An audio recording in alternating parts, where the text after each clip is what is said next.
திமுக காங்கிரஸ் வாரிசு அரசியல் செய்து வரும் வேளையில் பிரதமர் மோடி வளர்ச்சி அரசியல் செய்து வருவதாக பாஜக தேசிய தலைவர் ஜே.பி. நட்டா தெரிவித்தார்.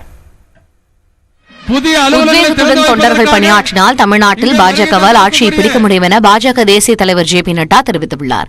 கிருஷ்ணகிரி மாவட்டம் குத்தாரப்பள்ளியில் புதியதாக கட்டப்பட்டுள்ள பாஜக மாவட்ட அலுவலக திறப்பு நிகழ்ச்சி நடைபெற்றது.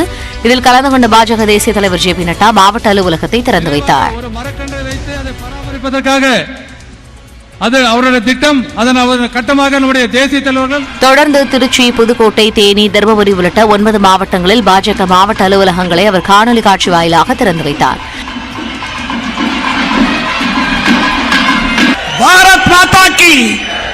அதன் பிறகு நிகழ்ச்சியில் உரையாற்றிய அவர் கூடிய விரைவில் தமிழ்நாட்டில் தாமரை மலரும் என்றார்.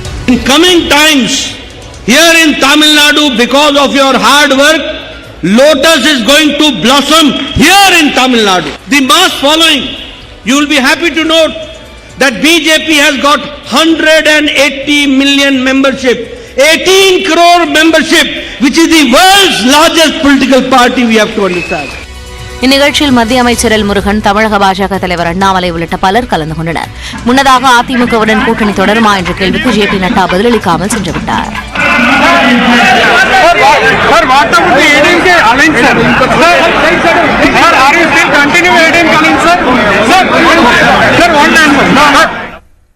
பாஜகவின் மத அரசியலால் தான் சிறுபான்மை மக்கள் அச்சப்பட்டு வாழ்வதாக திமுக செய்தி தொடர்பாளர் ராஜீவ்காந்தி கூறியிருக்கிறார். பாஜகவின் தேசிய தலைவர் ஜே.பி. நட்டா வாரிசு அரசியல் குறித்த குற்றச்சாட்டிற்கு பதிலளித்த அவர் இவ்வாறு கூறினார். வாரிசு அரசியல்னால நாடே கெட்டுப்போச்சுங்கிறாரு.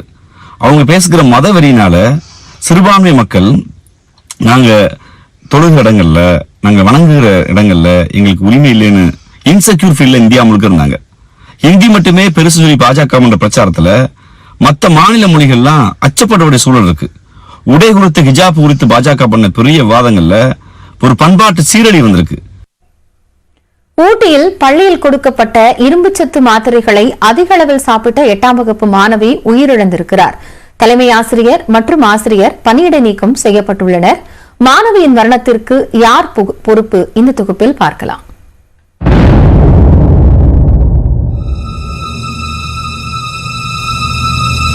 அதிக அளவில் சத்து மாத்திரைகளை சாப்பிட்டதில் உயிரிழந்த மாணவி இவர்தான். மாணவிக்கு அதிக அளவில் சத்து மாத்திரைகள் கொடுத்தது யார்?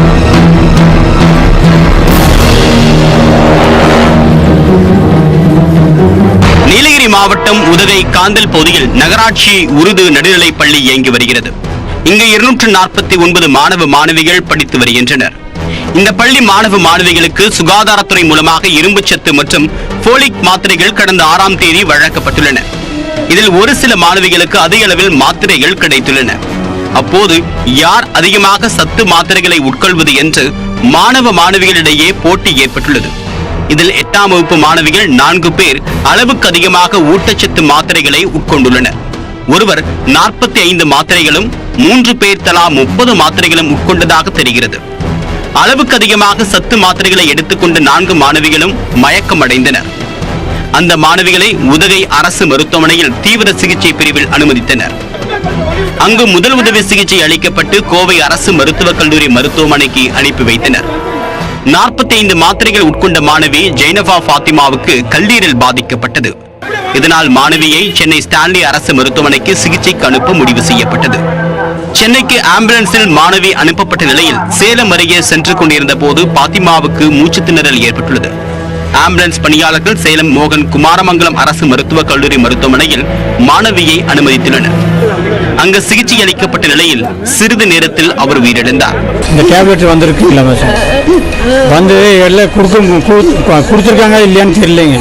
பட் அவங்க எடுத்து அந்த கபோர்டில் வைக்கிறது விட்டு ஸ்டாஃப் ஆஃபீஸில் வச்சுட்டு போயிருக்காங்க. அந்த குழந்தைங்க வந்து எடுத்து யூஸ் பண்ணியிருக்காங்க.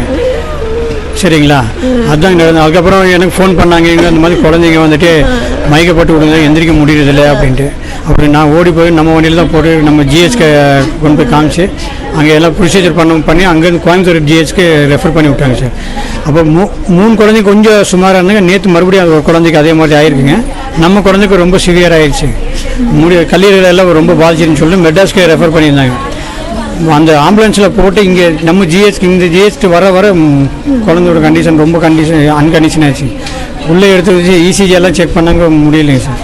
மேனுஃபேக்சர் டேட் வந்து 2013 அப்படின்றாங்க. நாங்கள் இது வரைக்கும் பார்க்கல, சொன்னது மட்டும்தான் கேட்டிருக்கோம். ஒன்று அப்படி வந்து 2013 இருந்துச்சு அப்படின்னு கேட்டினா அதை கொடுத்து செவிலியர்கள் பார்த்துருக்கணும். ஒன்று அவங்களுடைய குறைபாடாக இருக்கல. ரெண்டாவது ஸ்கூலில் இருக்கக்கூடிய டீச்சர்ஸ் அதை பார்த்துருக்கணும்.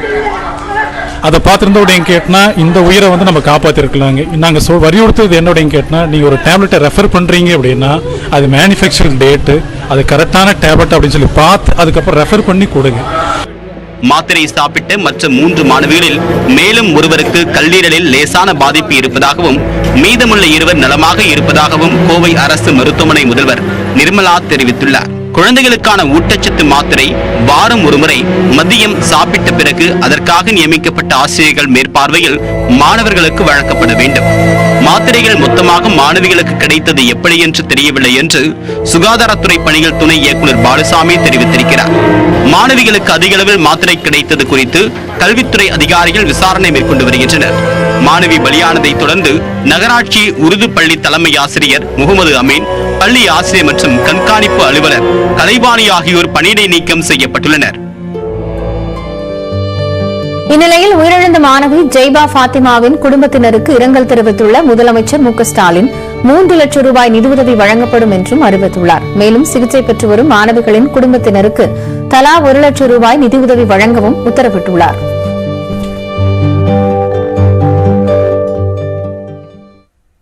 நாகப்பட்டினம் பட்டினச்சேரி கடற்கரையில் கச்சா எண்ணெய் குழாயில் மீண்டும் கசிவு ஏற்பட்டு பீச்சி அடித்ததால் பொதுமக்கள் அச்சமடைந்துள்ளனர்.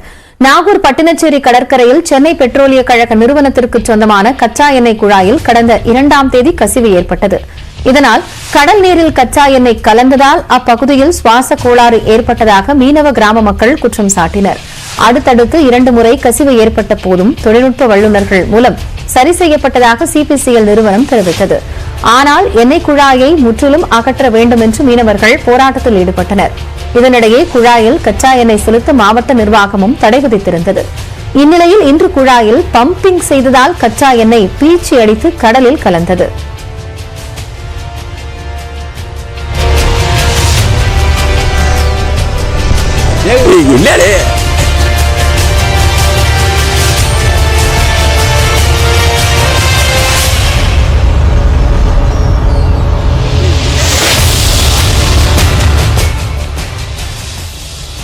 மூன்றாவது முறையாக கசிவு ஏற்பட்டதால் அதிர்ச்சியடைந்த பொதுமக்கள் பட்டினச்சேரி கடற்கரையில் திரண்டனர். இதையடுத்து வட்டாட்சியர் ராஜசேகர் நேரில் சென்று கச்சா எண்ணெய் குழாய் கசிவு குறித்து ஆய்வு மேற்கொண்டார். மாவட்ட நிர்வாகத்தின் உத்தரவையும் மீறி சிபிசிஎல் நிறுவனம் செயல்படுவதாக கிராம மக்கள் வட்டாட்சியரிடம் புகார் அளித்தனர். இந்த நிலையில் குழாயை சுத்தம் செய்வதற்காக தண்ணீர் மட்டுமே செலுத்தப்பட்டதாக சிபிசிஎல் நிர்வாகம் விளக்கம் அளித்துள்ளது. எனவே தண்ணீர் மட்டுமே வெளியானது என்றும் குழாயில் எஞ்சியிருந்த சிறிதளவு ஆயில் மட்டுமே கசிந்ததாகவும் கூறப்படுகிறது. இனி 1 நிமிட செய்தி தொகுப்புகளை பார்க்கலாம். அனைத்து சாதியினரும் அர்ச்சகராகலாம் திட்டத்தின் கீழ் வயலூர் முருகன் கோவிலில் நியமிக்கப்பட்ட 2 அர்ச்சகர்களை பணி நீக்கம் செய்தது தொடர்பாக மேல்முறையீடு செய்யப்படும் என்று இந்து சமய அறநிலையத்துறை அமைச்சர் சேகர்பாபு தெரிவித்துள்ளார். திருச்சி மாவட்டம் ஸ்ரீரங்கம் குமார வயலூர் சுப்பிரமணிய சுவாமி கோவிலில் தமிழ்நாடு அரசு அனைத்து சாதியினரும் அர்ச்சகராகலாம் என்ற சட்டத்தின் கீழ் ஜெயபாலன் பிரபு ஆகியோரை அர்ச்சகர்களாக நியமித்து உத்தரவிட்டது. இதை ரத்து செய்து அந்த கோவிலில் நீண்ட காலமாக பணியாற்றும் தங்களை அர்ச்சகர்களாக நியமிக்க உத்தரவிட வேண்டும் என்று கோரி கார்த்திக் பரமேஸ்வரன் ஆகியோர் மதுரை உயர்நீதிமன்றத்தில் வழக்கு தொடர்ந்தனர். இந்த வழக்கை விசாரித்த நீதிபதி ஜி.ஆர். சுவாமிநாதன் ஜெயபாலன் பிரபு ஆகியோரின் அர்ச்சகர் நியமனங்களை ரத்து செய்து உத்தரவிட்டார்.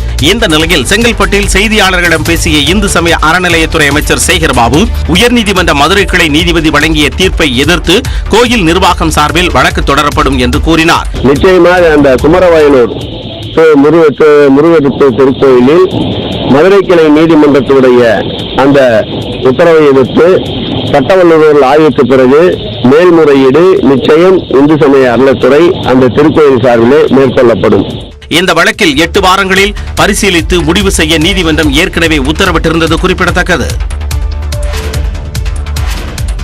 டாஸ்மாக் குடோன்களில் இருந்து பொருட்களை எடுத்துச் செல்வதற்கான டெண்டரின் மதிப்பு 96 கோடி ரூபாய் மட்டுமே என மதுவிலக்கு மற்றும் ஆயத்தேர்வைத்துறை அமைச்சர் செந்தில் பாலாஜி கூறியுள்ளார். அறப்போர் இயக்கம் தொடுத்த புகாரில் டாஸ்மாக் குடோனில் இருந்து கடைகளுக்கு எடுத்துச் செல்லும் போக்குவரத்து டெண்டர்களின் மதிப்பு 1000 கோடி ரூபாய் என்று குற்றம் சாட்டியிருந்தது. இந்த டெண்டர்கள் அனைத்தும் எலக்ட்ரானிக்ஸ் டெண்டர்களாக போடப்படாமல் பாக்ஸ் டெண்டர்களாக போடப்பட்டுள்ளதாகவும் புகார் கூறியிருந்தது. இதற்கு ட்விட்டரில் பதிலளித்துள்ள அமைச்சர் செந்தில் பாலாஜி, அறப்போர் இயக்கம் கூறுவது போன்று டெண்டரின் மதிப்பு 1000 கோடி ரூபாய் இல்லை என தெரிவித்துள்ளார். டெண்டரின் மதிப்பு 96 கோடி ரூபாய் மட்டுமே எனவும், பொய்யான குற்றச்சாட்டிற்கு அறப்போர் இயக்கம் வருத்தம் தெரிவிக்காவிடில் சட்டப்பூர்வ நடவடிக்கை எடுக்கப்படும் என்றும் அமைச்சர் செந்தில் பாலாஜி கூறியுள்ளார்.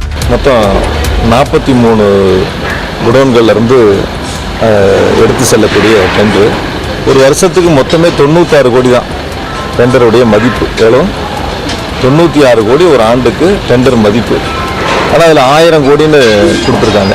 விரைவில் அறப்போர் இயக்கத்தினருக்கு நோட்டீஸ் அனுப்பப்படும் என்றும் அமைச்சர் செந்தில் பாலாஜி தெரிவித்தார்.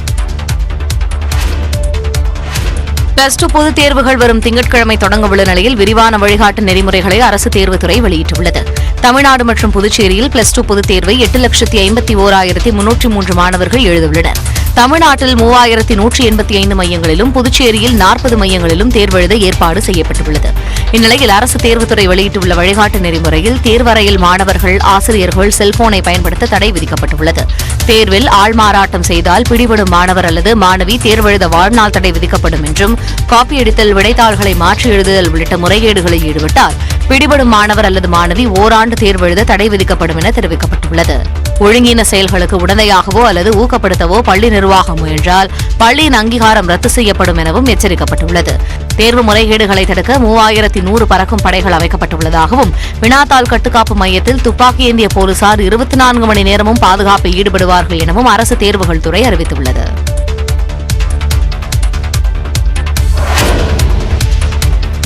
ஈரோடு கிழக்கு தொகுதி சட்டமன்ற உறுப்பினராக EVKS இளங்கோவன் பதவியேற்றுக் கொண்டார். சட்டப்பேரவை வளாகத்தில் சபாநாயகர் அறையில் நடைபெற்ற பதவியேற்பு நிகழ்வில் சபாநாயகர் அப்பாவு EVKS இளங்கோவனுக்கு பதவி பிரமாணமும் ரகசிய காப்பு பிரமாணமும் செய்து வைத்தார். இந்திய நாட்டின் இறையாண்மையும் ஒருமைப்பாட்டையும் நிலைநிறுத்துவேன் என்றும் நான் மேற்கொள்ள இருக்கும் கடமையை நேர்மையுடன் நிறைவேற்றுவேன் என்றும் உளமாற உறுதி கூறுகிறேன். EVKS இளங்கோவனுக்கு முதலமைச்சர் மு க ஸ்டாலின் மற்றும் கூட்டணி கட்சித் தலைவர்கள் பொன்னாடை போர்த்தி வாழ்த்தினர். தொடர்ந்து செய்தியாளர்களிடம் பேசிய EVKS இளங்கோவன், தொகுதி மக்களின் கோரிக்கைக்கு முதலிடம் கொடுப்பேன் என்றார். கண்டிப்பாக அவர்களுடைய எதிர்பார்ப்புக்கு ஏற்ப நான் நடந்து கொள்வேன். என்னை பொறுத்தவரையில் ஈரோடு தொகுதி மக்களுடைய குறைகளை போக்குவதற்கு நான் முதலிடம் தருவேன் என்பதையும் இங்கே கூறிக்கொள்கிறேன். முன்னதாக சட்டப்பேரவை வளாகத்தில் உள்ள காங்கிரஸ் அலுவலகத்திற்கு சென்ற EVKS இளங்கோவன் மறைந்த திருமகன் ஈவேரா உருவப்படத்திற்கு மலர் தூவி மரியாதை செலுத்தினார். கூட்டுறவு கடன் சங்கங்கள் மூலம் கிராமப்புற விவசாயிகளுக்கு உரங்கள் வழங்க முயற்சிகள் மேற்கொள்ளப்படும் என்று அமைச்சர் பெரிய கருப்பன் தெரிவித்திருக்கிறார். சென்னை தலைமைச் செயலகத்தில் கூட்டுறவுத்துறை சார்ந்த ஆய்வுக் கூட்டம் நடைபெற்றது. அப்போது மானிய கோரிக்கை அறிவிப்புகள் மீதான நடவடிக்கைகள் உள்ளிட்டவை குறித்து விவாதிக்கப்பட்டன. இதையடுத்து செய்தியாளர்களிடம் பேசிய அமைச்சர், தேர்தல் வாக்குறுதியின்படி கடந்த 2 ஆண்டுகளில் விவசாய கடன், நகை கடன் மற்றும் மகளிர் சுய உதவிக்குழு கடன்கள் ரத்து செய்யப்பட்டுள்ளதாக கூறினார். இந்த 3 இனங்களில் மற்றும் முதலமைச்சர் அவர்களுடைய அறிவிப்பு தேர்தல் வாக்குறுதியை நிறைவேற்றுகின்ற வகையில் 20,100 கோடி ரூபாய் அளவில் இந்த துறையின் சார்பில் இப்பொழுது விலக்குகள் அளிக்கப்பட்டிருக்கிறது. தமிழ்நாட்டு மக்கள் கடன் சுமையிலிருந்து விடுவிக்கப்பட்டிருக்கிறார்கள்.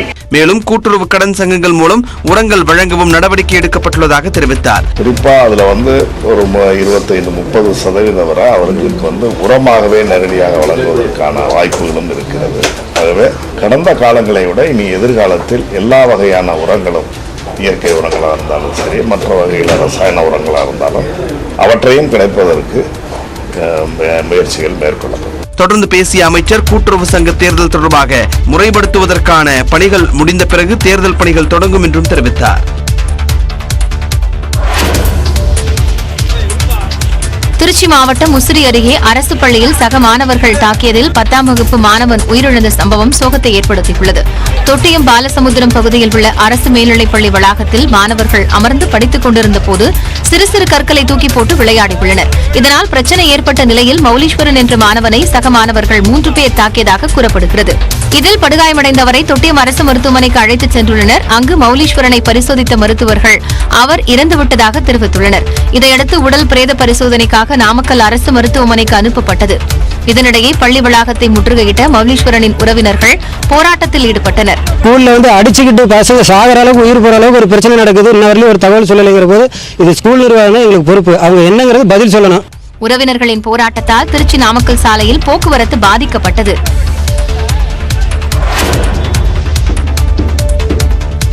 சென்னை விமான நிலையத்தில் பயணிகளுடன் மொழி பிரச்சினை ஏற்படாமல் இருக்க தமிழ் தெரிந்த வீரர்கள் பணியமர்த்தப்படுவதாக மத்திய தொழில் பாதுகாப்பு படை டிஐஜி தெரிவித்துள்ளார். மத்திய தொழில் பாதுகாப்பு படை உருவான 54வது ஆண்டு தினம் சென்னை பழவந்தாங்கல் மைதானத்தில் கொண்டாடப்பட்டது. நிகழ்வில் சென்னை விமான நிலைய இயக்குநர் சரத்குமார், சென்னை விமான நிலைய மத்திய தொழில் பாதுகாப்பு பிரிவு டிஐஜி ஸ்ரீராம் கலந்து கொண்டு அணிவகுப்பு மரியாதையை ஏற்றனர். வீரர்கள் மற்றும் மோப்ப நாய்களின் சாகசங்கள் அனைவரையும் கவர்ந்தன.